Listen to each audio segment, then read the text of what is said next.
नन्हे से भूखे हाथी की कहानी।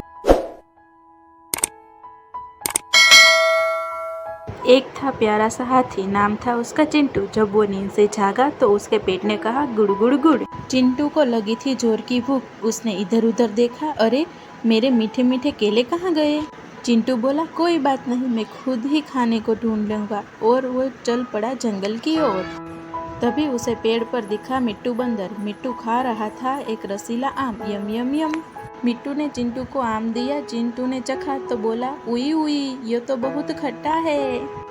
फिर चिंटू आगे बढ़ा, वहाँ भोला भालू बैठा था। भालू खा रहा था मीठा मीठा शहद।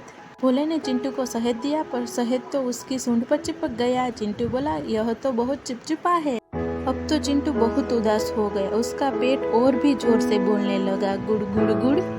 तभी चिंटू ने एक जानी पहचानी आवाज सुनी। वो आवाज थी उसकी प्यारी माँ की, और माँ के पास थे केले। केले देखकर चिंटू खुशी से झूम उठा। उसने गाना गाया, पेट मेरा खाली गुड़ गुड़ गुड़ गुड़ बोले, मालाई केले ढोल नगारे बोले। चिंटू ने मजे से मीठे मीठे केले खाए और उसका पेट अब एकदम खुश था। पेट भर जाने के बाद चिंटू अपनी माँ के पास लेट गया और मीठे सपने में खो गया। Good night Chintu.